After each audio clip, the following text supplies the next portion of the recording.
In our ashram, sometimes girls are brought by their parents. Sometimes they have some problem also. So I always take the side of the daughters and start discussing it. And finally, they come to their own understanding and they mend their ways. And some of these girls, sometimes they come, they stay in the ashram. Sometimes we ask them to talk, giving them the microphone. And one girl was saying, I have found that only in this ashram we find somebody who can really love us and give us what we need. We don't get it from the parents. We don't get it from the school or anywhere else. Only in this ashram we have found somebody caring for our welfare and telling us where lies the welfare. This is their version. What do you say about it? This is all their account. So there is a lot of meaning when he says this. Swamin namaste nataloka bandho. A girl has been brought, Vishnupriya, by the father and the mother. And they said, let the girl remain here, undergo a spiritual course of education. After they went away, during our interaction, etc., it has come to light that the girl is not so much interested to stay for a long time. Finally, she said, initially 3 years, secondly 2 years, and finally 1 year. So I said, we have no provision for anybody like that to stay in the ashram. If you stay here, you will have to stay as a brahmacharini with a lifelong devotion, wholesome life you should adopt. Otherwise it becomes difficult. So I think it is better that you go away. So she says, please permit me to stay at least until June. Why do you want to stay here until June? So she was saying, we like her so much. Do you like the ashram? Yes, everything is good here. I like the people. And she started shedding tears. So we said, you stay. See, a girl who came very recently, who never knows us. And after staying there, she got sick also in between, had to be hospitalized. And she says, everything is good and sweet. Please don't send me away. I will go after a few days. But she had the humility and fondness to say, I understand your trouble, that I will be an odd person here. But in spite of it, if you want me to go, I shall go. But I would like to stay here. Now why? You tell me. Most of the people who criticize spirituality, they have never known what it is. The householders sitting in judgment over sannyasa and sannyasins. The non-seekers trying to sit upon seekers. This is not right. See how he presents it. Nata loka bandho. Nata loka bandho. You are really the benefactor, the friend, the elevating person for those who come and prostrate before you. Karunya sindho. If there is anything called karunya, mercy or compassion, I have been able to find in your eyes, in your glance, and nowhere else. Karunya sindho. You are an ocean of mercy. Patitam bhavabdhau. This is another typical Oriental expression. We consider this world and we call this world as an ocean. Ocean. Endless ocean. On the earth you can walk anywhere. Anywhere there is a ground. But in the water you have to deliberately swim and keep yourself afloat. If your hands are tired, legs are tired, and you are unable to wave them properly, in water what will happen? You will still remain. You will sink. But upon the earth you will fall and somebody will come and pick you up. But in the water nobody will come. So we consider this ocean to be bhavabdhau. This samsara or worldliness is really an endless ocean and we are in that. Understand it. This is the spiritual assessment of human life. Do you like it or dislike it? Why are you not responding when I ask you? Do you like this assessment or not? You like. Then why are you reluctant to say? You should shout. See? Bhavabdhau. We are not enamored of this world at all. What makes us enamored of the world? That is our eye. And the whole world is projected in our mind. So our mind is the greater delighter than the world. That there is a world, who tells you? Does the world say or does your mind say? See, every one of you has a body. Does the body say that I am? Or your mind says that I have a body? So the body is an experience by the mind, of the mind, in the mind. Similarly, the world also is an experience of the mind, in the mind, by the mind. So, world is mind's experience. World is mind's. Experientially, it is mental. I was writing on Yoga Vasishta. There, I was presenting one point. Experientially, we are perceiving the world. We are experiencing the world. Tell me, you are all seated so many feet and yards and meters away from me. Now all this assessment I am making, where am I making? I have not come to you. I don't have a tape. I don't measure the distances. But nevertheless, sitting here, I say, each person is sitting at a specific spot. I am making the assessment myself. You tell me very clearly, this assessment is made by the body or by the mind? And where is the mind? Inside the body. So the mind is a subtle product. Mind is a subtle, subtle product. The subtle mind remaining inside the body, how can it experience anything gross? And the grossness it perceives, is it actually physically there or only notionally there? हमारी भाषा समझते हैं क्या? थोड़ा बोलिए ना अच्छी तरह. See, grossness is an idea which my mind creates. It is inside the body. And all your gross bodies are presented in the mind and the mind experiences it. If all of you were to enter my physical body physically, do you think my body will remain there? So all of you are there and I am here. We have not interfered with each other. But I experience all of you with the color of your skin, color of your dress, the bulk of your body, the place in which you sit, everything I can say from here. So am I not experiencing you? Huh? This experience is inner or outer? Inner means it is subtle, sukshma. So the sukshma mind, can it produce a sthula body?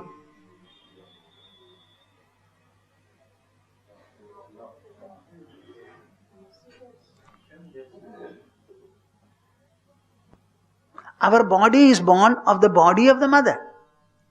My mother had a sthula body, so she has delivered the sthula body. But here is the subtle mind.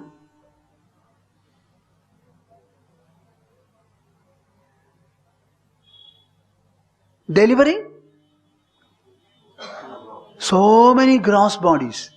So is it a fact or a fiction? Huh? It's a fact. So all of you are physically inside me. Arey, you are there and I am here. And I am experiencing all of you inside my body. Everyone. See, let somebody walk towards X. I will say he is walking. And when he touches the body, I will say he has touched the body just now. With so much of precision I can say. So I experience the bulk. Bulk is physical. So the physical bulk is experienced by the mind.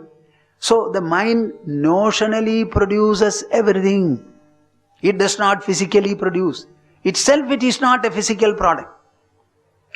Am I clear or not? At least some of you should understand me. This is my very, very special convincing argument. I can conquer the whole world with this argument. All the physicality that I am experiencing is the physicality notionally produced by the mind. The mind cannot produce anything physical at all, but I am experiencing everything physical. If the subtle mind produces the physical experiences, are the physical dimensions true or untrue? This is the fact. This is the fact. Patitam bhavabdhau. We are enmeshed by such a world. It is not escapable. If you start thinking about it, our life is interactional. Our life is interactional. In the interactional life, the world remains an object, and it is our mind, the subject, that makes the world an object. So the interactions are proceeding from me, they are subsisting on me, they are terminating and concluding in me. So is there anything at any point of time other than mental? Māmuddharatmiya kataksha drishtya. Please cast your gentle, merciful glance on me. That's all what we want. Nothing else. You know, your parents are looking at you. So many relatives are looking at you. In all their looks, you tell me, is there at any point of time something called devotional grace or spiritual majesty? Boliye na. When the mother is looking after the child, the physical mother, looking at the whole physical child, only to be enmeshed in physicality. No thought of spirituality is there. You are my son, you must give me water at the time of death. And after my death, you should do me my pinda and udaka kriyas. The mother is saying this. The father is saying this. Where is that gentleness? Where is that gracefulness? Where is that compassion? All of them are traveling in the same boat. The parents are as much mortal as the child is mortal. So the mortal parents cannot do anything to the mortal child. Whereas a seer, a knower, a sagely person who has realized the self, he will look at every one of you only to bring about purity, grace, sublimity, elevation, expansion, selflessness. That is the only feeling he has. We want from the Guru nothing but a graceful, splendorous glance from him. Nothing else. Mam uddhara atmiya. Elevate me by your elevating glance, enlightening glance, merciful glance. Kataksha drishtya. Drishti means vision. Look. Kataksha drishtya. That merciful, benedictory, liberating touch. Rijvyati karunya sudha bhivristya. When such a seeker goes to the Guru, you will find, you know, he feels so much ambrosial about the whole company. I always say, 10 years of sadhana in the solitary woods, that will be reduced to 10 months if you live in close proximity with the Guru, listening to him whatever he says and trying to do a little seva or service. Because he has nothing else to talk, only this subject. He looks at the disciple not to find a suitable girl for him if he is a boy, not to find a suitable boy for the girl. We can look at anybody only spiritually, and that too for their elevation. Mam uddhara, elevate me, atmiya kataksha drishtya, by a spiritually merciful, auspicious look of yours. Rijvyadi, a straight glance. Rijvya, adhikarunya sudha bhivristya. In your look I find nectar is falling. Like the clouds are shedding rain, your looks are shedding nectar. That nectarine look, and grace me with such nectarine looks, he says. My dear souls, this is the culture of this land. I would like every one of you to learn this verse and tell everybody whom you know, primarily the family members and the rest. This is the culture. This is the culture. And this is what a lady writer to me says, that people are prostrating before you. Why don't you prostrate before them? See? Swamin namaste nataloka bandho karunya sindho patitam bhavabdhau Mam uddhara atmiya kataksha drishtya rijvyati karunya sudhabhivrishtya. Would you like to say? Swamin namaste. Swamin namaste. Nataloka bandho. Nataloka bandho. Karunya sindho. Karunya sindho. Patitam bhavabdhau. Patitam bhavabdhau. Mamuddharatmiya kataksha drishtya. Mamuddharatmiya kataksha drishtya. Rijvyati Rijvyati karunya sudhabhivrishtya. Karunya sudhabhivrishtya. And then another verse, a very beautiful verse in another typical Oriental description. Durvara samsara davagni taptam dodhuyamanam duradrishtavadaihi bhitam prapannam paripahi mrityo sharanyamanyat yadaham najane.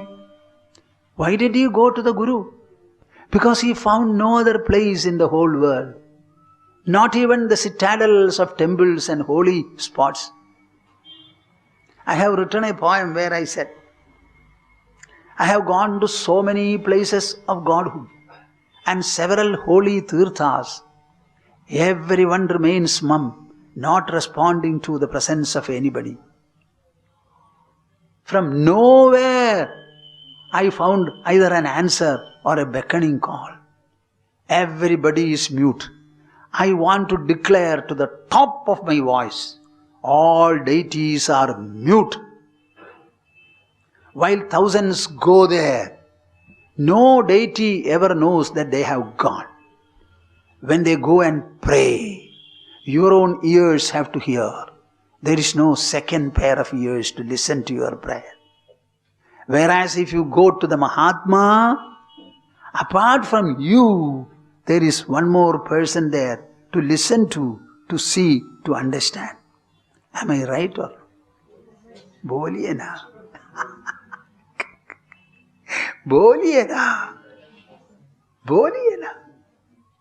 When you stand in front of a mirror, you see your reflection. Ask the mirror, are you reflecting me? Will you get an answer? Huh?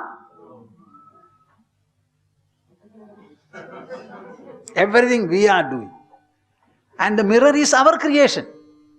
There is nothing like a mirror created by nature. Glass is our chemical product, physical product. And we have coated mercury, we have framed it, we have put it on the wall. We go and stand in front. Then the mirror is asked to reflect. Poor mirror reflects. But he doesn't know. This is what Prahlada says in Srimad Bhagavatam. Naivatmanah prabhurayam nijalabhapurno mahanam janat avidushah karuno vrinide. My dear Lord, people are worshipping you. Worshipping you colorfully, magnificently, gloriously, splendorously, making a lot of jumbo preparation, baskets full of flowers. All these are offered to you. You know why? Nahivatmanah prabhurayam nijalabhapurno. They never think about you. Who are you? You are full in yourself. What? You are full and complete in yourself. Do you look for worship?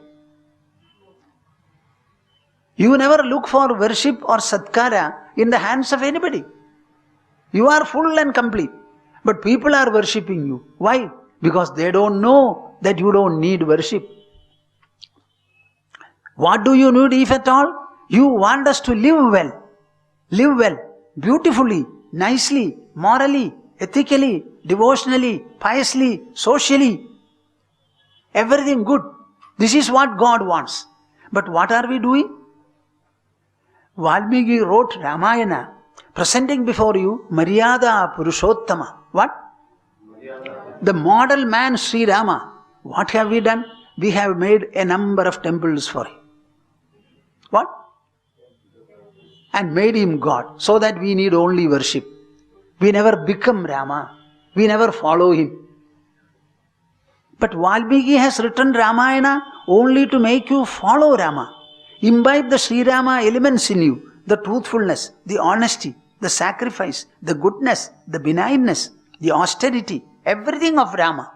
But all these things, we only worship. Blessing bas ho gaya. I think Valmiki would be very displeased looking at the Rama temples here. He wanted Rama to be in everyone. A degree of Ramatva everybody should have. That is why he has presented before you the prince and the king Rama. He has never presented a god Rama before you. Only the prince and king Rama. Nothing else is mentioned there. There is no ascetic Rama. There is no sannyas in Rama. Nothing like that. He was only a prince and he was only a king. Similarly, Naivatmanah prabhurayam nijalabhapurno manam janat avidushaha karuno vrinide. People are adoring you, honoring you, showering a lot of sadkara, respect, colorful studis and whatnot. Why? Avidushaha. Say that? Avidushaha. Because they don't have the right knowledge. They don't think about whether God needs anything from us. So a question arises, if this is the fact, why is this hoary tradition in our land? We are doing a lot of worship. You know, we ourselves are in charge of about 7 temples in Kerala. All of them the people were not able to rebuild, renovate and continue, so they've entrusted the management to us and we are running. And I am very particular that the temple institution should flourish in the land. But that does not stop me from evaluating it.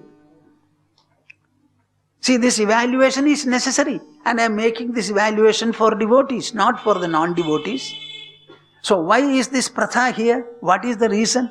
The reason he says, Naivatmanah prabhurayam nijalabhapurno manam janat avidushah karuno vrinide yajjajjano bhagavate vidadhitamanam. Whatever satkara or respect or other things they shower on God, taccha atmane, that is only conducive to their own welfare. Today we offer flowers, tomorrow we remove them. Day after tomorrow again, and the next day again. So we are doing it. The worship is our practice. And our practice is meant to benefit God or us. So we are benefited by the practice. So whatever devotional practice you have, do it very well, consciously well, scrupulously well. What I find when I go to the temples is all indecent things. People are not pure, people are not clean, people are not looking into anything. Even the flowers they use will not be clean, it will be hurting God. So the petals should be properly removed, there should be no dried things there, everything should be soft. And give it to, just like you will give to your own pet child. So that devotional warmth should be there. So the purpose of devotional practices is to generate devotional warmth and melting in your own system. So whatever worship is done, taccha atmane, is always only to benefit you. Benefit you. When you chant Vishnu Sahasranama, do you think Vishnu is benefited? You are benefited. So chant it so very beautifully and well. You will call your child because you have a sense of reality there. But when you chant the name of God, you have no sense of reality. That is why you don't get him and miss him. You should call him as if he were dear and near, just behind the wall. Call him from here. He will come out. My words, are they contradictory or enlightening? The other day we performed a Mrityunjaya Havan, a Brihat Samyukta Mrityunjaya Havana. The primary reason is, I am seeing that in India the road accidents are the highest in the whole world. We have exceeded China's.